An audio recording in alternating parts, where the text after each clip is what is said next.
Good evening, everybody. As always, new content drops weekly.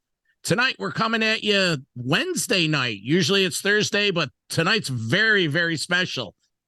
On this week's show, Metal Walt are welcoming a special guest, Michael Dadura, longtime AC/DC fan, huge metalhead. Well, he spent the weekend in California at the historic POWERTRIP concert. He's here to tell us about all the ins and outs, concessions, parking, Airbnb stories, the way he got there, everything. It's a really cool up-to-the-minute presentation. So that's what we got tonight. Let's get Metal Walt on here. Walt, what's going on, man? Good morning, guys. And Mike and I go back a long time, 20, 25 years. We're metal friends, met at many, many shows, still continue to go shows. We spent a lot of time together. I call him a dear metal friend. He's from Philadelphia. He's a passionate guy. He loves his music and he loves his metal. And I know his favorite band is AC/DC, and I knew he would be there the second they announced this. So really looking forward to talking to Mike about everything that happened to him this weekend. Well, we're going to get Mike in just a second, but first, just want to remind you, get up to that Metal Mayhem ROC.com website, join our community, sign up for the newsletter. It's a chance to get notifications on everything we're doing here. Live podcasts, live radio shows, CD reviews, concert reviews, everything we have. Visit the YouTube channel, Metal Walt, myself, Southern Cal. We're putting interviews and special content up there almost daily now. So again, just visit metalmayhemroc.com. All right, well, let's get into this. Let's get Michael Dadura into the Metal Mayhem ROC chat room. Hey, Mike, welcome to the show. How are you, man? I'm very good. I'm very happy to be here. What's up, Mike? Long time no see. It's been we saw each other at Glen Hughes and Ingve in the city about a month ago, and it was a good time catching up. But now we're here to talk about POWERTRIP. So, Mike, you are the man. I gotta say, I knew you would do this experience the second I saw AC/DC was going, and you're a guy like me. You go to every show under creation. I try. You've been on your 70,000, 80,000 ton cruises over Europe and everywhere in between. But we wanted to talk to you about POWERTRIP. Yep. So, Mike, you live down in Philadelphia. So let's start by talk about buying the tickets ahead of time, the cost of things, and then all the logistics going into this for you. I got lucky. I have two friends that I met on the boat at 70,000 tons of metal in Miami.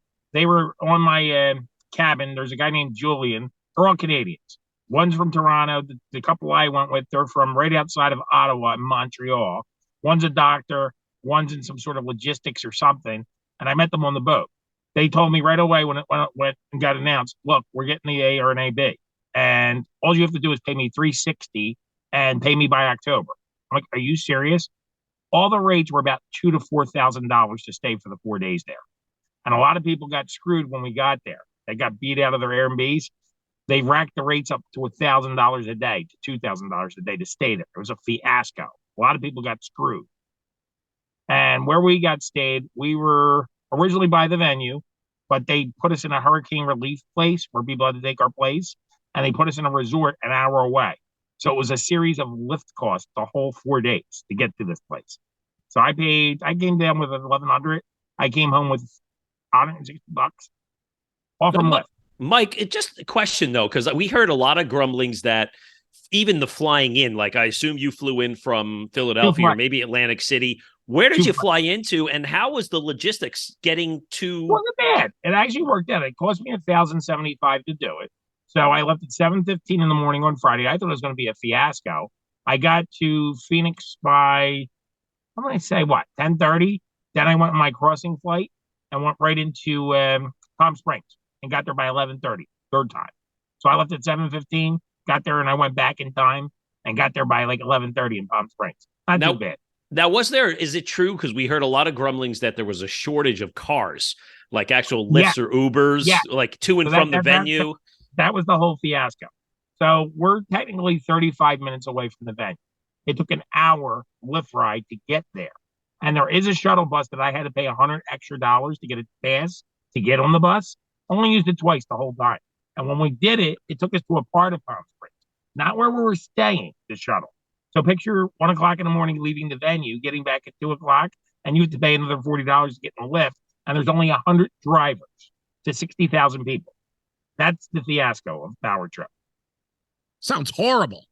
Yep. Well, it's my favorite band, AC/DC. I followed them since I was 5 years old. I had another fiasco. I missed half of Maiden because I lost my wallet. Oh, It took, and one thing I will say, POWERTRIP security, fan-fucking-tastic. Picture being in an Eagles stadium, you lose a wallet, 60,000 fans. You're looking all over wallet through the game to try to find that wallet. They had 5 lost and found venues. I basically was screaming and cursing, thinking life is over because I'm here for 4 days and I have nothing. No ID, all my shit's in my wallet. What do? This security guard took his time, took me through every lost and found place, and then we found it, and I was praising God and jumping up and down. My anxiety was through the roof Friday night. So I missed half a Maiden because I lost my stupid wallet. And then I saw Guns N' Roses, and I had to hear the cat vocals of Axl. He was struggling. He was struggling. But Mike, before we get into the performances, so tell us, how did the wallet get rescued? They basically, it was some Spanish woman that worked in the section I was in. When I got to my section, I found I was 5 rows, but not rows back, but 5, 100, 200, 300, section 500. I'm like, this is bullshit. I paid $1,400 with the surcharge of $16. I assumed I was in front of the pit per their map when you book the thing because they have tiers, and I booked the VIP. They're like, no, you didn't book a VIP. It's a P3. It's not a P1. I'm like, what the fuck are you talking about? You know what I mean? A lot of people got through this too. What happened? So describe it, because John and I, we were watching all weekend. We were looking at the images coming around through Twitter and everything else, and they had the drone views, and all you saw was 200,000 people. But describe how like the stage was set up. Like what was in front? Was it VIP and all the way back? Like how were the sections? It's a huge freaking stage, one of the biggest stages I've ever seen in my life, and it's all LCD. It's all LCD screens, the whole stage. So they're showing all the imagery of the band. The pit's like what you normally see, and then you got like trench. The best way to describe it is like World War I trench warfare. So when I walk in the venue from the Ferris wheel, it's a mile through like all these vendors and shit, and then you get into the marketing, and then you're in the field, and it's a polo club. It's where polo go racing. Picture 2 football fields. That's basically what it is. And when you get there, you think you're going to walk from your section to your section. No, they have it all walled off in little walls. So people can't jump over barriers to get to the next section. And then they got this wristband that's technology. You can never take this thing off. If you take it off, you're fucked. You're not allowed back in the venue, ever. And they have this technology where you press this thing down, and it grows green, you can go. Red, you're not allowed in the section. That's how they did it. What I did is I got smart after the first night. The second night, I got near pit where the barrier is. I couldn't get past that barrier because I was trying to jump over the barricade to do like what all the other assholes were doing. Too secure, too much security. But I stayed by the fence, and I saw from the side view angle. If you saw my videos, they're still like this big, but I'm like 100 feet away where I could see it. If I stayed at my other place, they'd be smaller, like, you know, back in the day when you're on the top level of the spectrum looking down, and you're like, this sucks. You know what I mean? I'll pay the $100 for the fucking ticket back in the 80s. Now they're like, what? 300, 400, 500 for front row? Maybe it's 600, you know? Wow. That's, so this security system, that was it a normal like the paper wristband, or was it like no, this is a technology band. This is like I actually have it at home. Sorry if I didn't bring it with me. Yeah. It's just a regular like band. They put a lot of money into this thing. It has the POWERTRIP, it has the floor of the pit or GA on the front, and it's a thing that you pound on. Like, you know, you're like playing Jeopardy or something with the Jeopardy stopper or whatever. That's the best way I could describe it. Now, was there like a gate or something, like an airport? Was it like if you pressed your wristband, then the gate had to open or you couldn't get in? And was there a person there standing watching? Checks. There's a security check before you go through the Ferris wheel. Then you get to the Ferris wheel. Then you got to go through another security check. And then you got to go through your ID check if you're drinking. Now 3 security. And then they check your bags and all that. The bag situation, they're telling you they had like 500 things you couldn't bring in. You couldn't bring in bikes. People brought bikes because they didn't want to take the lift and they wanted to drive it. They bought bikes at Walmart and biked in. I don't know if they were throwing the bike out when they got to the gig and just left it and called it a lost cause. I don't know, but I seen people with bikes and people were bringing shit in. My buddies brought booze in. They weren't supposed to bring it. Yeah, they had it in the bag and they got through. They looked at Jack. Oh yeah, you're good. You're good. Some other guy we met from Seattle, he got groped. He's a bigger guy than me. He got groped. The guy grabbed his balls, a little 5'5", you know, Napoleon guy. We don't get it. He's getting groped. Oh, you're good. This one looks like a fucking weirdo who's going to kill somebody. Ah, he's good. The big dude. Oh, I want to grope him. It's weird. Michael, talk about concessions. What is it, 20? Concessions. All right. So after I lost my wallet, I had to eat because I didn't eat nothing all day, and all I was doing was energy drinks and little energy bars. The whole Friday night. So finally, when Guns N' Roses was on, I'm hearing the cat screams of Axl. I was like, look, I gotta fucking eat. This is bullshit. So I go to a taco stand, and I love tacos and Mexican. And then I'm in SoCal. So I'm like, all right, fine. So I get up to the stand. I didn't even think about it. I was like, all right, give me 3 tacos, give me this big ass burrito, and give me the Mexican drink. Cool. Get ready to pay with my debit card because everything's cashless, right? $57. 3 tacos, 1 burrito, 1 drink. $57. Can you believe it? Yeah, so it's 3 times as much. That's more than New York. I never paid that much in New York. I mean, I'll pay like 25, 30 for a meal. You know what I mean? $57. You didn't even give me champagne or give me anything. And I don't drink. Okay, that was my next question. You don't drink, but how much were beers? Did they have liquor? $10 to $14 a beer. In some cases, 25 for a shot. The Canadians I was with, they probably went through about, I'd say, $600 on one night drinking. Yeah, well, they probably had the loot. What about merch? I heard it was a gory detail. I dropped $240. So this shirt you see I'm wearing, this is a flannel with the POWERTRIP logo. That's all it has. I bought it because I figured this is something nice to work I could wear, and it's not offensive. $75 for this. And then the commemorative AC/DC shirt has the Canon POWERTRIP at Indio, or no, it is Power Up at POWERTRIP. That was $45. And then I got the black one. It's like the back and black one with the band, and it says POWERTRIP with the date on the back. That was $45. And then I bought the event shirt. The event shirt is a gray shirt. It says POWERTRIP and has all the bands with the logo on the back of 2023. That was $45. Did you make it to the AC/DC bar? Yes, I did, and I missed Angus Young by 10 fucking minutes. Missed him by that. What was that like, Mike? Photos. What was the place like? A pub turned into like an AC/DC pub? Did they just one room where they have a guy with a security checking IDs. You get in there and they have all kinds of memorabilia, and then in the back they had posters, and I ripped the poster off the wall, the Bon Scott one with the band lineup. I got that, and then they had a big AC/DC. I don't know, like it's a whole wall. If you saw my picture, it's the big thing in neon, lit up like it's on the stage. You can take a picture with that. They had his guitar. where you can pick his guitar up and it says rock or bust. And then they had a makeshift store. And then they had food trucks in there. And then they had the bar had the big red POWERTRIP voltage sign. You can take a picture with that too. It was pretty neat. And then they had the wall with the mist of time, that mural. You can take a picture of that when you first come in. So this was something like they built. This is something they built just for that? Like they built an AC/DC bar, or was it an existing like structure? I think it was an existing place and they just put shit around it. And then what they did is they painted the mural on the side wall, and then they start putting posters up at the back. And then when you went inside, it was just probably just a little dive bar. They just decided this is ours. And if you remember Who Made Who with the TV sets, they had that in the bar, in the back.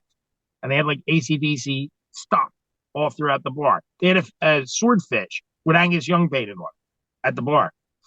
It was kind of cool. Now talk about Angus going in there. So you said you missed him by 10 minutes. When was that? What day and what time? And that was all that? When Tool was performing, because I didn't really care about Tool, and I decided, I'd say he went in around 4. I got there about 6 or 7. So basically, I missed him by about 10 minutes. All he did is they walked him through. He went in the bar. Some old dude met him. Didn't take a picture. He let his girl get a picture with him. I'm like, why didn't you take a picture?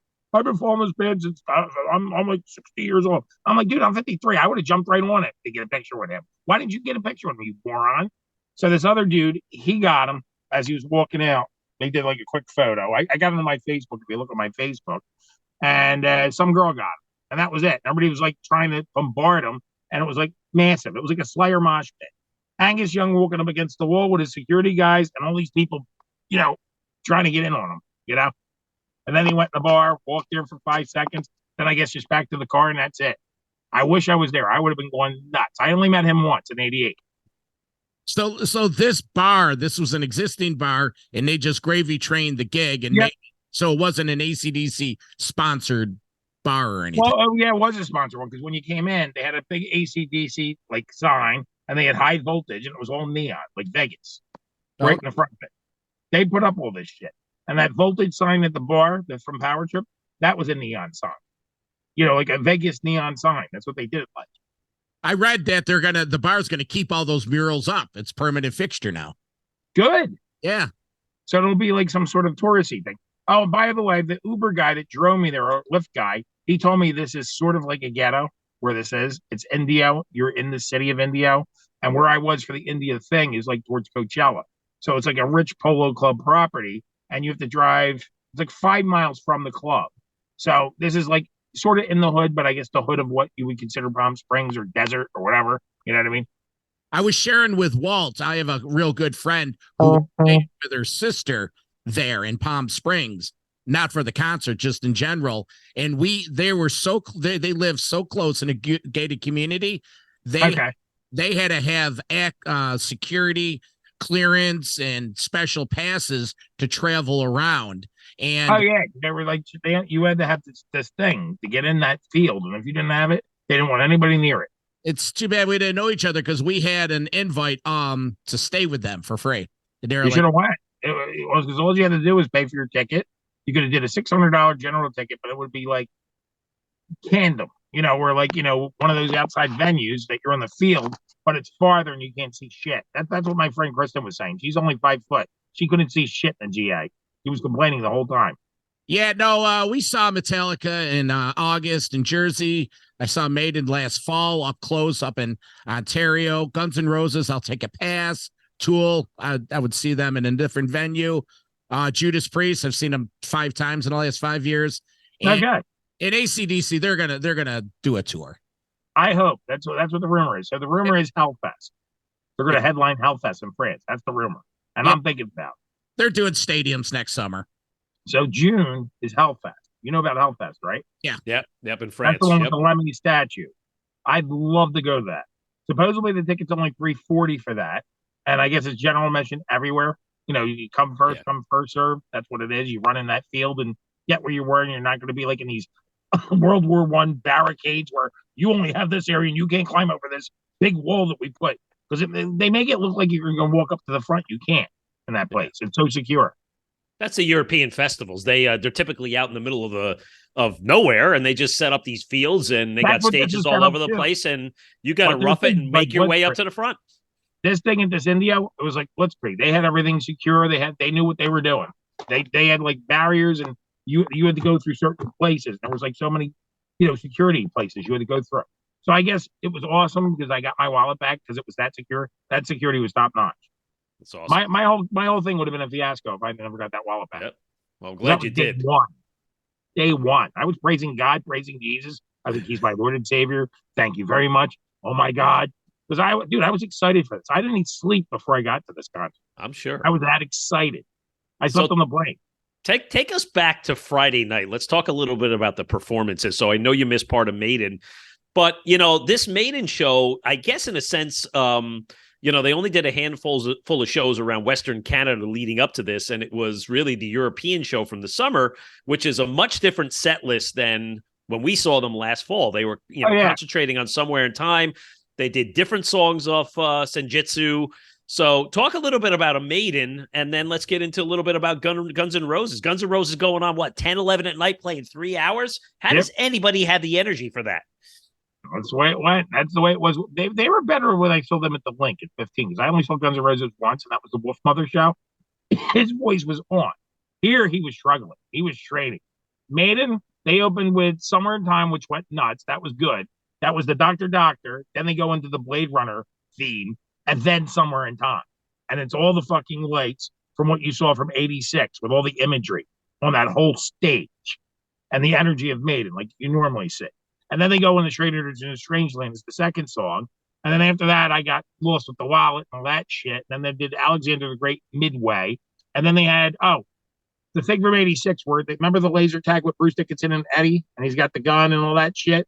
They did that, but they did it with something better. My buddy from Canada was telling me about it, where they're shooting each other on the stage and doing that stuff. The duel. That's awesome. So what about now going back to GNR, right? So you said his voice is struggling. Like, a 3-hour show, to me, unless you're Rush, like Guns N' Roses doesn't need to be doing a 3-hour show. But did you stay to the end? Did you stay till 1:30 in the morning? Most of it. I seen most of it. And then I say towards the tail end of it, I think they ended with Paradise City, I think. But I was already in the merch line because I called my Canadian up and I'm like, we all got lost. And I'm like, where you at? He's like, dude, we're in the merch line. We're not sitting through that anymore. We can't take his voice. So I was like, all right, get to the merch line. It's a line around the corner, but I butted because they were already up front further. And that's where I got all my stuff. I had like 4 things. I dropped 240. He dropped like probably 400 or 500. He got the Maiden hoodie. He got the Power Trip this. He got the ACDC Back in Black shirt. The Judas fucking Priest. And it says Power Mad fucking Priest. Or not Power Mad. Power Trip fucking Power Trip or something. It's a Power Trip on the front fucking. And then fucking Judas Priest on the back. That was a cool shirt. Hey, Michael, were those times? When did Maiden go on? And did Guns N' Roses go on at 10 o'clock? Yeah, they went on time. I probably maybe 10 or 15 minute delay, but they went on time. Maiden went on about, it was supposed to be 6:25. I'd say closer to 7 they went on. Yeah, there was a delay on the Maiden set. There was, they said everybody was coming in late. That's what it was. It was just this wall, and you had to walk miles to get in. And that's another thing. When you're coming in, when you get there and the Uber guy leaves you off, you're at a fence. You have to go through a security check, and then you have to walk a mile to the Ferris wheel. So what they have set up for you, if you don't want to walk, you have to pay $25 to one of these people on a bike with a little carriage. I did it Sunday night coming back from Metallica. I got a hot-looking chick. She's like, what song you want? I was like, I want friggin' Long Way to the Top. And we're jamming to it. I'm watching her ass as she's driving the bike, and I'm videoing it. $25.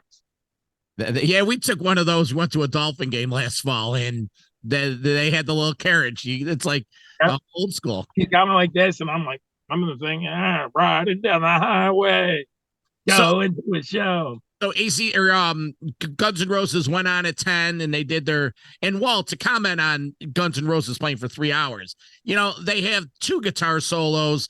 They throw in 4 or 5 cover songs that don't need to be in there. It's nonsense. They did Civil War. They didn't Don't Cry, but they did November's Rain. That was towards the end. November's Rain. They Welcome to the Jungle came in on early, by the way, not late. Early in the set. I was surprised. Some of it was good. But some of it, he was really struggling when he was trying to do the high notes. He couldn't hit the high notes. The lower notes, he was doing high. I kind of like him. I know he's got the attitude. He's a big asshole, but he was all right. Listen, we early on when POWERTRIP was announced months ago, we were talking about this on our show. I had a little conspiracy theory, which I still think is right. And I know that Axl obviously fronted AC/DC for a period there when Brian was struggling. And I enjoyed that. But ironically, they positioned the AC/DC show and the Guns shows on different nights. And my thought was, hey, you never know. If Brian wasn't able to sing or he needed some help, Axl could have been on the sideline ready to come in just in case. Yep. He did a good job there because they did One Way to the Top, and Brian will never do that because that's Bond's song. And when I seen him do it at the First Union Center, I was floored because, dude, High Voltage is my favorite album of all time. Bar none. Bar none. I've been following them since I was 5, and I'm 53. Let's move on to that AC/DC set. So day 2, it was Priest opening for DC. So there's a buzz with Priest with the announcement of the new Invincible Shield. Wow, what was that scene like? Because they were added on. They're the new kids. Was there a strong Priest contingency there? Oh yeah, there was a lot of people into it. That show. I got to the side to see from the pit, and it was just like what we always see. They did all the old stuff, the new stuff, what is it? Firepower. Yep. I forget what song it is. It went well, and they had the thing with the robot and all that stuff. Metal Gods was phenomenal as always. All the old stuff, the good mix. You were like pumped after it was over. Then when AC/DC's coming, everybody's like, the whole place looked like it was going to go up in an uproar. What about Glenn Tipton came out, correct? Yep, like he always does. The last 3 songs. Yeah, and when did they announce Invincible Shield in terms of? I heard it was something in the beginning. Did they actually put the image of the album up on the screens? I think so, because I was on the side. It was hard for me to see from the side because this thing, you could see like some pictures on the side, but if they did it dead center, I didn't see it. Okay, so because I'm from the side view watching them at that time. Mike, before we get into AC/DC, because this is what the big part is, right? There's a lot of images floating around about a lot of the artists actually watching the shows. There's pictures of Kirk Hammett in the pit. There's pictures of James in the pit. There's a picture of Rob Halford driving or riding in a little bit of a back of one of those golf carts. Yeah.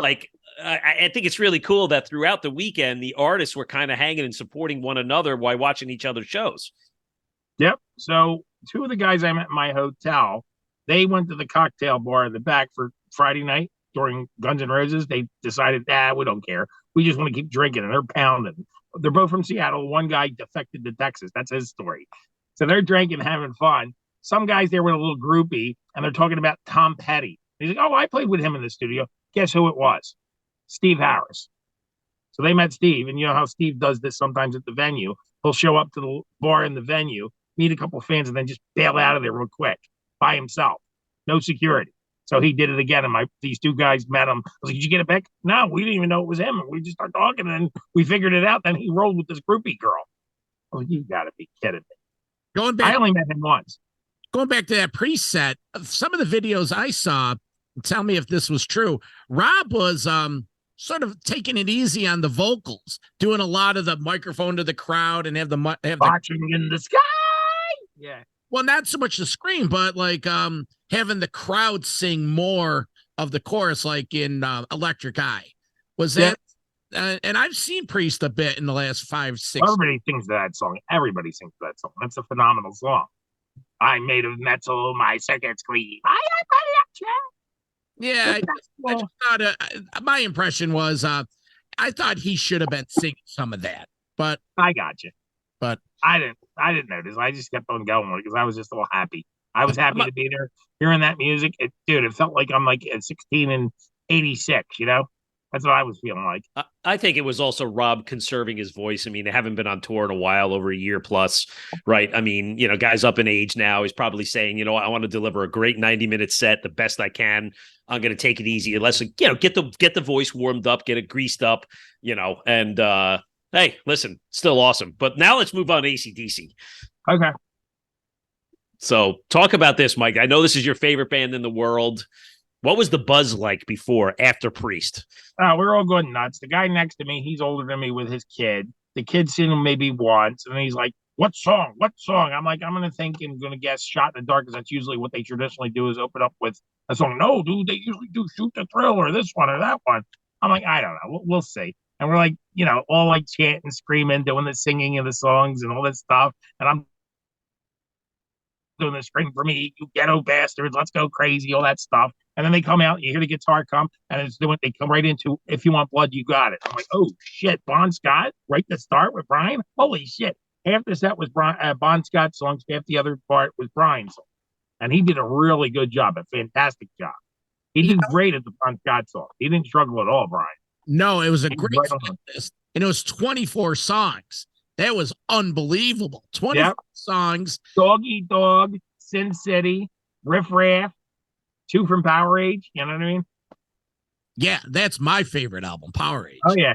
And I was hoping for, Down Payment Blues, but nah, they didn't do it. But I was hoping.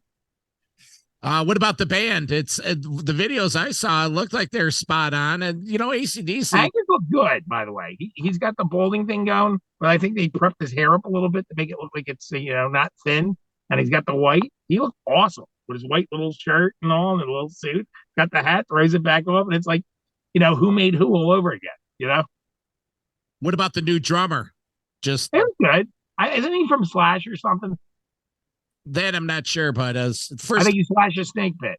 He was the Slash's Snake Pit drummer. Well, it's the first time he's ever played with the band. Yeah, I think he's from Slash's Snake Pit. He did a good job. They were on. Supposedly, the rumor is they did 3 checks. They did one on Friday, they did one on Saturday, and another one because Angus wanted to get it all perfect, and he didn't want to have anybody saying, "Oh, this sucks. This isn't great. They don't got it anymore." So they did 3 sound checks before on different days. Another thing that was crazy is when we got there on Friday, I wanted to go hit the Target around the corner from that hotel that I was like an hour away or 30 minutes away from this place. Cliff Williams walked in that Target. Some Mexican kid got a picture with him. He had no security. He was just shopping at Target. Like, how the hell is this possible? Supposedly Mike Tyson has a place around there, and I guess either Guns N' Roses or AC/DC stayed there. That's what the rumor was. Wow. That's the rumor. I don't know if that's true, but that's what I heard in stories. Wow. I was going nuts. I'm like, I got to meet one of these guys. Son of a bitch. I wish I would have got picked because I probably would have got a picture with that Bill and Kirk. Damn it. You know what I mean? And Wendy Dio was there too, by the way. I saw pictures of Wendy Dio. Okay. People were taking pictures with her on the field.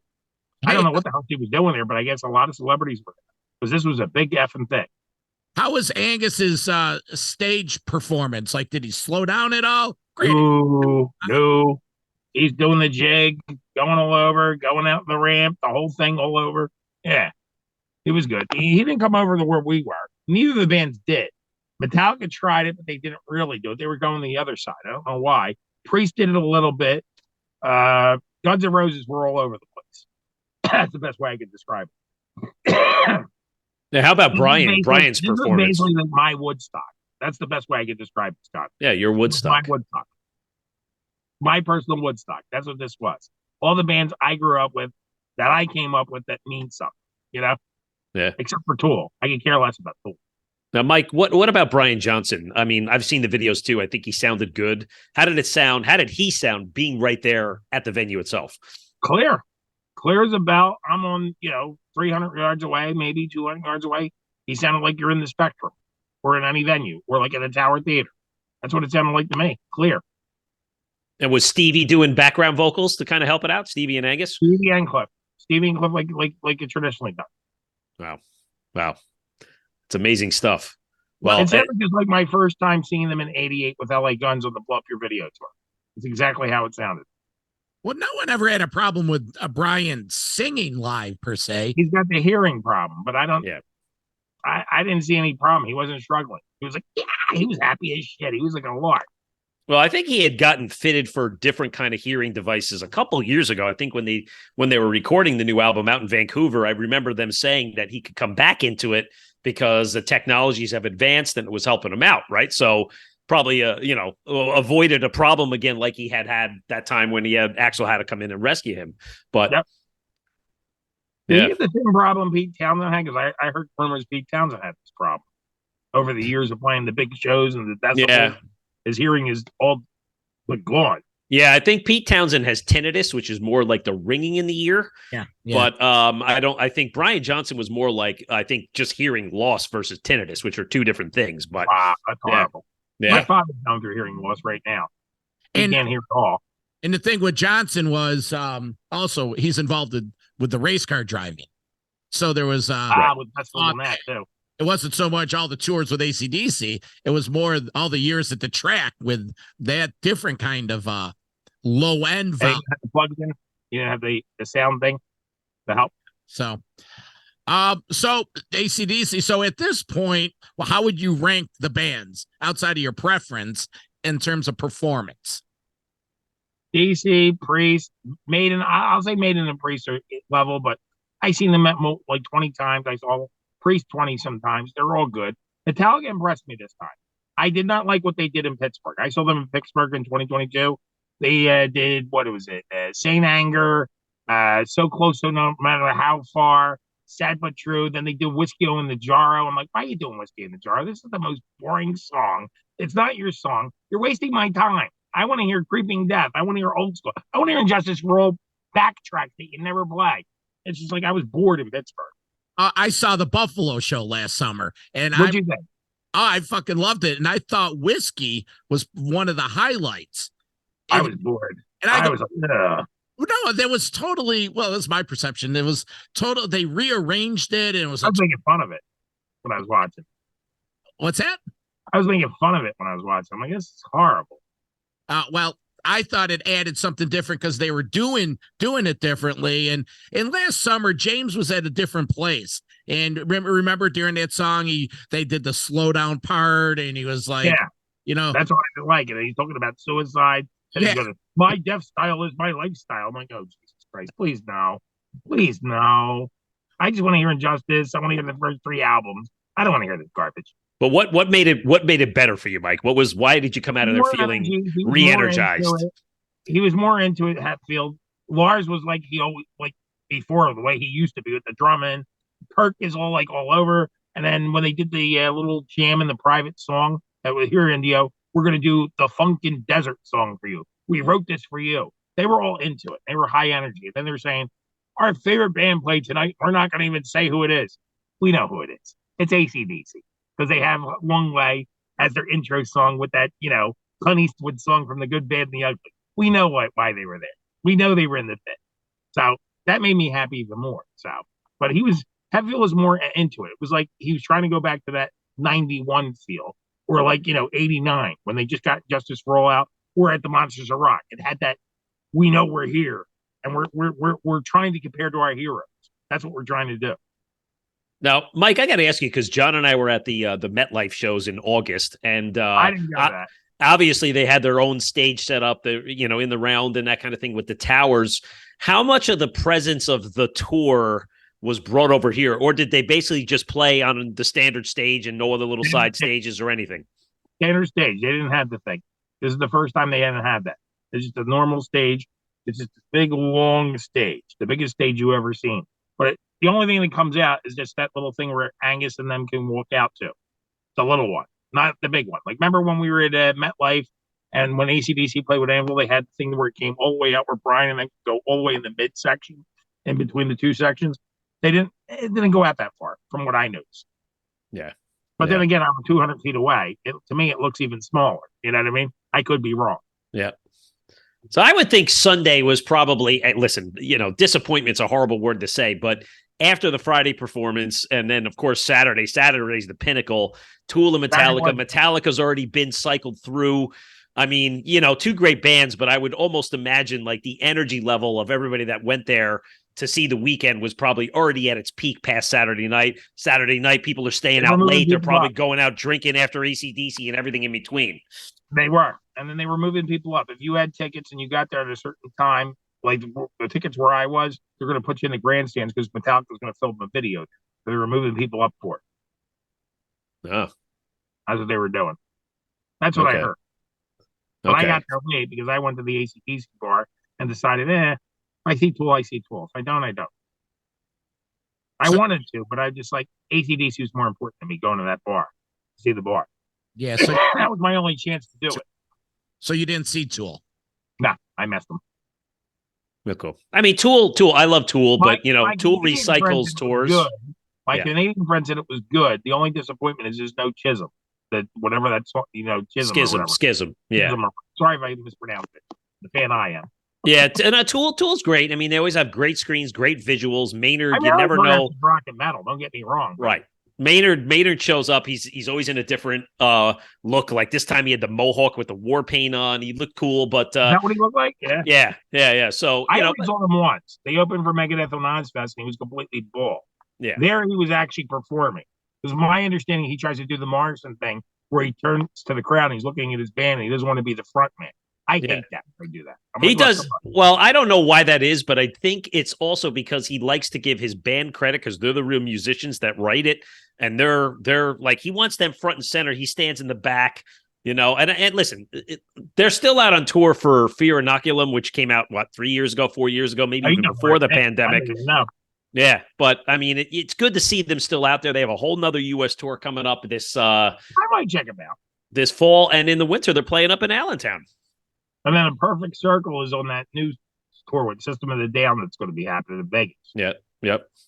Perfect Circle. I didn't check them out. I like that one song. Yeah. So now, Mike, going back to Sunday night. Now, wrap the weekend up for us. What, the end? How it ended? Yeah. Like, what was the end? Like, the vibe when the Sunday night was over, the venue shutting down. Everybody's back to the hotel and all that other stuff. So Saturday night and Sunday night, it was like The Walking Dead. Walking out of the venue. As the crowd goes, you go, the crowd stops. So the walk from leaving from the back of the venue to that Ferris wheel is probably about 30 to 40-minute walk. It doesn't take that long to get to the Ferris wheel, but walking in that, like you're like The Walking Dead, the zombies. That's what it felt like. And I kept making fun walking through. I'm like, yo, let's kill Rick Grimes. I'm sick of this. AMC's The Walking Metallica Dead. Come on, you assholes, you old fucks. Move. I got to get out of here. We're like just a zombie walk, man. It was insane. So if you fell, somebody's going to walk on you. That's the way it was. Mike, when this show was announced, we want your opinion on this. We're like, why Tool? Well, if you want to have Tool on there and you had another classic metal band, who do you think should have had that other spot? Saxon? Because they fell right in with Iron Maiden and Judas Priest, but they're not that big here. Who's big at that era? Who else could you got? That's a question. Saxon falls under. I don't think they're big enough. They would. British. They're not big enough, but they're within the Priest, Maiden level. Who else can we get? Except, I don't know, maybe. Well, they did their best shot by trying to get Ozzy, and then their rumor came out after he canceled. It was actually supposed to be the Black Sabbath guys were going to be there, and I think they offered the gig or performance to Tony Iommi, and Tony Iommi declined it. The classy musician he is, what is he going to do? Come up there and jam with some other band, Metallica guys, and do some Sabbath covers? But it didn't make sense.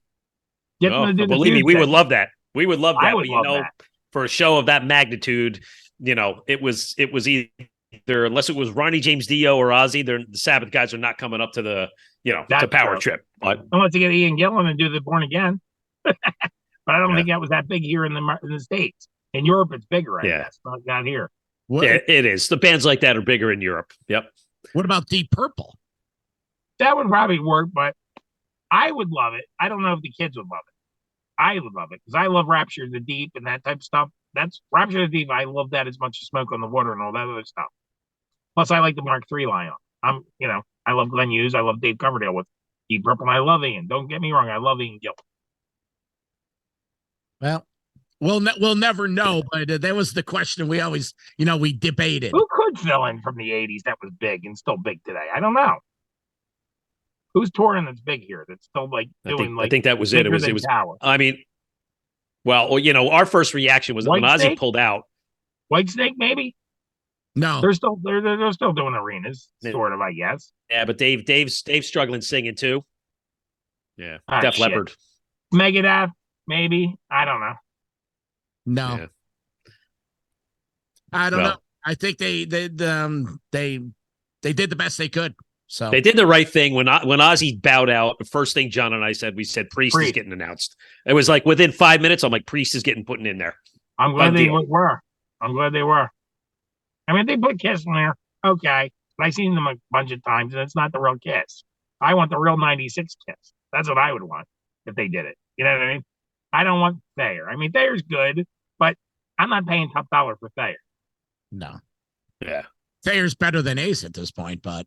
Yeah, but come on. It's nostalgia.